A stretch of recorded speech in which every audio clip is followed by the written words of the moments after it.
Avis vascular centre మన దేశంలోనే the best varicose vein hospital.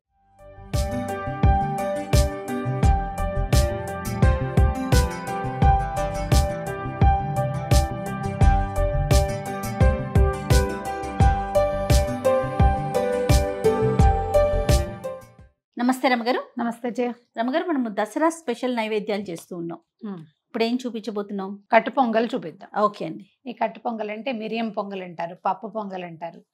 ధనుర్మాసం అప్పుడు కూడా చేసుకుంటాం, వెన్ పొంగలి అంటాం. ఏదైనా సరే పులగం ప్రధానంగా ఏంటంటే అమ్మవారికి మనం నివేదన చేసేటప్పుడు అన్నంలో కొంచెం పెసరపప్పు వేసి ఒక చిటికెడు పసుపు ఉప్పు వేసి వండి అది నివేదన పెట్టినా మంచిదే. ప్రతిరోజు పులగం పెట్టవచ్చు. ఓకే. లక్ష్మీదేవికి పులగం పెడతాం, గౌరీదేవికి పులగం పెడతాం. ఒట్టి పులగంగా కాకుండా దీన్ని నివేదనకి ఏం చేస్తాం, మనం కొంచెం మంచిగా తిరగమాత కూడా పెట్టి దాంట్లో చేస్తే మనం పొంగల్ అవుతుంది. అది ఇది గట్టిగా కాకుండా కొంచెం వదులుగా ఉండేలాగా చేసుకుంటాము. డైరెక్ట్ గా చిన్న కుక్కర్ పెట్టుకుంటే కుక్కర్ లో అయిపోతుంది. 1 part రైస్ లాగా చేసేసుకోవచ్చు. లేదా మీరు ఇత్తడి గిన్నెలో చేయదలుచుకున్నా కూడా ఇత్తడి గిన్నెలోనూ వండుకోవచ్చు. అవును. అన్నం వండి అంటే పప్పు బియ్యము కలిపి వండేసి పైన తాలింపు పెట్టుకోవచ్చు. తాలింపు వేసి దాంట్లో ఉప్మా లాగా కూడా పోసేయచ్చు. ఈజీగా ఒకటే పాటలో చేసేటట్టు చూపిస్తాను. ఓకే. మేము రెగ్యులర్ గా టిఫిన్ కింద కూడా చేసుకుంటాం రమగారు. సాయంత్రం అప్పుడు మేము కూడా చేస్తాం జయ. పొంగలి ఇది బాగా వాడతాం. ఓకే, నా మెథడ్ చెప్తాను. ప్రతి బుధవారము పొంగల్ పెట్టుకుంటాం మేము. బుధవారం నాడు పెసలు తినాలి, పెసలు ఖర్చు పెట్టాలి. అది నియమం అన్నమాట. అందుకని పెసరపప్పు ఉంటుంది, మార్నింగ్ బ్రేక్ఫాస్ట్ కి పనిచేస్తుంది, నివేదనకి పనిచేస్తుంది. అందుకని పండగల్లో తప్పకుండా ఒక రోజు అమ్మవారికి పెసరపప్పు పొంగలి చేసి పెడతాం. ఇది అంటే తీపి కాదు కాబట్టి దీంతో పాటు ఏదైనా కొంచెం తీయటి పదార్థం కూడా ఇంకొకటి చేస్తాను. మీరు ప్రాసెస్ చెప్పండి ఒకసారి. చెప్తాను. ఒక కుక్కర్ పెట్టుకోండి. చిన్న గ్లాస్ చేసినా ఈ కుక్కర్ నిండా వస్తుంది. అవును. మనం ఏదైనా ఒక కప్పు లెక్క పెట్టుకుంటాం కదా, ఒక కప్పు ఒక గ్లాసు, దాంట్లో అరకి తక్కువ పావుకి ఎక్కువ పెసరపప్పు. ఈ పప్పు బియ్యము నీళ్ళల్లో పోసేసి కడిగి పక్కన పెట్టుకోండి. ఓకే. వేయించక్కర్లేదు. అంటే మన చక్కెర పొంగలికి వేయించాలి, వెన్ పొంగలికి పెసరపప్పు వేయించాల్సిన అవసరం లేదు. కడిగి పక్కన పెట్టుకుందాము. అల్లం సన్నగా ముక్కలు తరిగి పెట్టుకోవటం. ఓకే. మిరియాలు, అల్లము, జీలకర్ర, మినపప్పు ఇందులో రుచిగా ఉంటుంది. అలవాటు ఉంటే వేసుకోండి, మినపప్పు వేస్తే బాగుంటుంది. అలవాటు లేని వాళ్ళు మానేయచ్చు, కానీ ప్రధానంగా వేయవలసినవి ఇవి. వేసి ఏం చేస్తారు? అన్ని తాలింపు వేసుకోవటమే. ముందు ఒక 2-3 స్పూన్ల నూనె, ఓ 2-3 స్పూన్ల నెయ్యి వేయటం. అవి వేగాక తాలింపు వేసుకోవటం. తాలింపు వేగంగానే నీళ్లు సరిపడా మనకి ఎన్ని నీళ్ళు కావాలో అన్ని నీళ్లు పోసేయటం. నీళ్లు మరిగాక కడిగి పెట్టుకున్న బియ్యం అందులో వేయటం.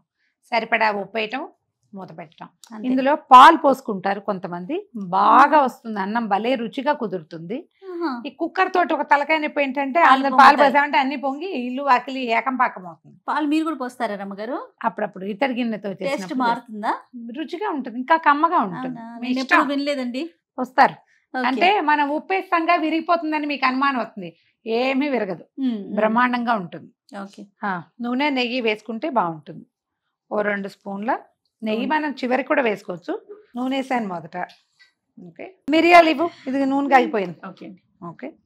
ఇంకా నెక్స్ట్ గబగబా ఇచ్చేస్తాం మీకు. ఒక పెద్ద స్పూను మిరియాలు వేద్దాము. ఓకే. మిరియాలు వేగటానికి టైం పడుతుంది. బాగా వేగితే పంట కింద పడితే గొప్ప రుచిగా ఉంటాయి. అవును. వేగపోతే కారం వస్తుంది. వేగితే మాత్రం కరకరలాడుతూ టేస్టీగా ఉంటాయి. కొద్దిగా పేలుతాయి, జాగ్రత్త. ఒక స్పూను మినపప్పు. నెక్స్ట్ ఏం కావాలి? మినపప్పు కొంచెం వేగాక మనం జీలకర్ర వేసుకుందాము. మినపప్పు వేగనివ్వండి. వేగాక ఒక చెంచాడు జీలకర్ర వేద్దాం. ఇవన్నీ కూడా ఏంటంటే మనం వండే క్వాంటిటీని బట్టి ఎంత ఉన్నాము, సుమారుగా ఒక గ్లాసు పెద్ద గ్లాస్కి ఇది సరిపోతుంది. ఇవి మనం కొలతలకి చెప్పలేకపోతాం కదండి, సుమారుగా వేసేసుకోవటం అంతే. ఒక్కోసారి మినపప్పు ఎక్కువ వేస్తే ఇష్టం, అప్పుడు ఎక్కువ వేసుకుంటాం. ఇదిగోండి కొంచెం ఎండుమిర్చి, తర్వాత ఏమో మనం జీడిపప్పులు పక్కన పెట్టుకోండి, అవి వేసుకోండి. అవి వేగనిద్దాము.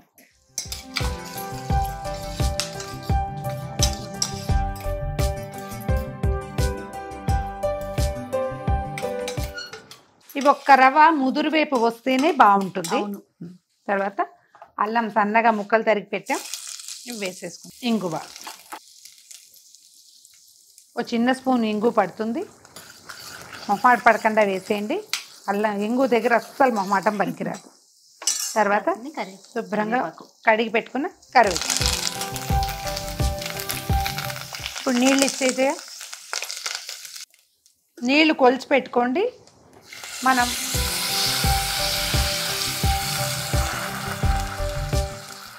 2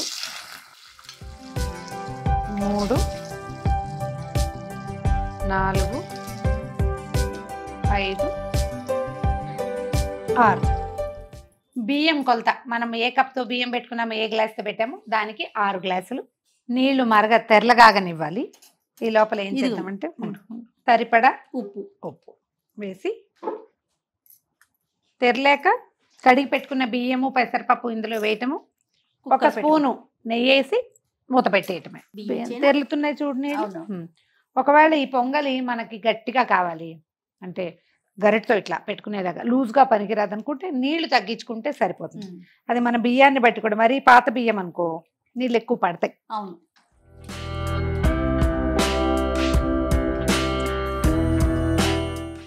మనం ఇది ప్రసాదం కాబట్టి రుచి సరిపోయిందా, ఉప్పు సరిపోయిందా లేదా చూడలేము. అన్ని పర్ఫెక్ట్ గా కావాలని అప్పుడు అలవాటు అయిపోతుంది జయ, రుచిగా కరెక్ట్ గా వేసుకోవటం అనేది. అప్పుడు వాళ్ళకి ఎవరు చేసినా నచ్చదు రమ్మగారు. ఓహో, అది కూడా ఒక అంతే కదా. ప్రసాదము దైవ కార్యాలకు చేసేటప్పుడు మన భక్తి శ్రద్ధ వల్ల కుదురుతుంది. మామూలుగా అంటే నివేదనలు అవి చేసేటప్పుడు మాట్లాడకూడదు. మన ఎంగిలి చదువుకోవాలి, ఎంగిలి పడుతుంది. ఒకటి శ్రద్ధారాహిత్యం వచ్చేస్తుంది, పనిలో శ్రద్ధ ఉండదు. అందుకని ఏదైనా కృష్ణారామ అనుకుంటూ స్తోత్రాలు చదువుకుంటూ చేసుకుంటూ ఇతరులతో మాట్లాడటము, పిల్లల్ని కేకలేయటము, డిస్కషన్లు, వ్యవహారాలు మాలాగా కబుర్లు కాకుండా ఒకసారి పైకి కిందకి కదిపేసేయండి. ఉప్పు వేసేసాం కదా, వేసాం. ఇప్పుడు ఏం చేద్దామంటే మొదట కొంచెం 2 స్పూన్ల నూనె వేసాం కదా, ఇప్పుడు ఒక 2 స్పూన్ల నెయ్యి వేసేద్దాము. ఇంకా మనం ఏం లేదు, ఆ వేసేటప్పుడు అదే దేవుడికి చూపించేటప్పుడు కొద్దిగా ఒక చుక్క నేర్చుక్క వేసి నివేదన చేసేసుకోవచ్చు. మీడియం ఫ్లేమ్లో కానీ సిమ్లో కానీ ఉంచి 6 విజిల్స్ రానివ్వండి. అప్పుడు బాగా చక్కగా వస్తుంది, మృదువుగా. నీరు ఉండిపోవటమో అడుగంటటమో అలా అవదన్నమాట.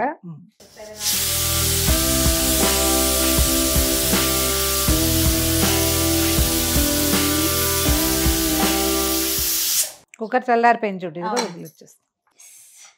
గుమగుమలాడుతోంది చూడు పొంగలి.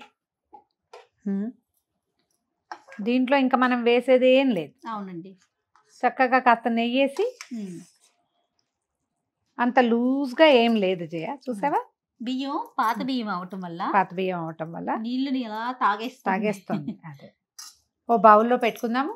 దాని మీద చక్కగా నెయ్యేసి, ఒకవేళ ఇంకేం లేవనుకోండి అంటే ఇదే చేసాము ఈ పూట నివేదన, దీని మీదే ఒక బెల్లం ముక్క పెట్టండి.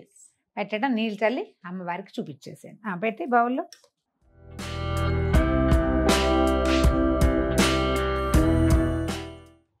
ఏ రోజు చేస్తారు అమ్మగారు మీరు దసరాలో?